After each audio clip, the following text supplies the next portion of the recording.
Мага деле бул нерсе оңой эмес. Кээде туруп өлүп калгың келет. Жаның кыйгың келет. Жок, балдарым бар. Балдарым жашагым келет деп балдарым düştü.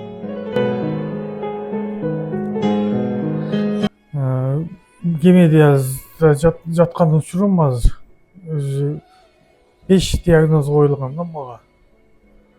Ошо кызмат абалымдан ооруп 2020-жылы ошондо пенсияга кеткенмин.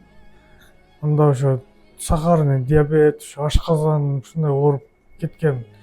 Андан көп убакыт өтпөй эле 2 жылдан бери бөйрөгүм алмалда баштаган өзү бөйрөгүм, буттарым шишип, ошо бөйрөк баштаган болчу.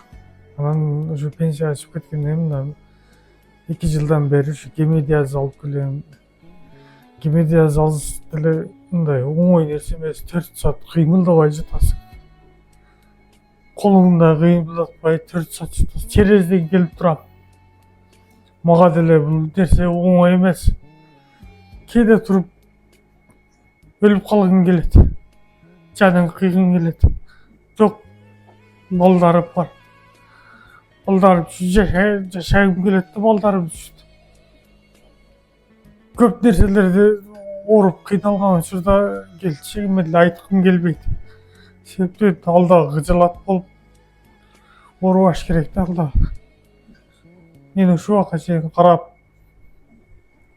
ысык суума көнүп келаткан ошо семьям үчүн жашагым келет да мен. Бир эле гемодиаз болсо мейли эле. Андан башка да сахарный диабет, ашказан, анемия, вирусный гепатит деп бөлөк да толтура диагноздор коюлган. Кыйналасың көп. Кээ күндөр ушундай ооруганда түнү менен жатып алып, эртеге сара өлүп калбайм деп корком да.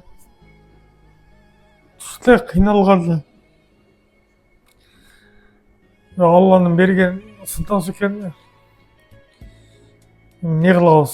Башка айла жок. Şu балдарым үчүн жашагым келет менин. 5-10 сомуңуздарда аябай сиздерден суранычы ушу видеону таратып, WhatsApp группаларга, тааныштарыңыздарга таратып коюшуңуздарды суранам.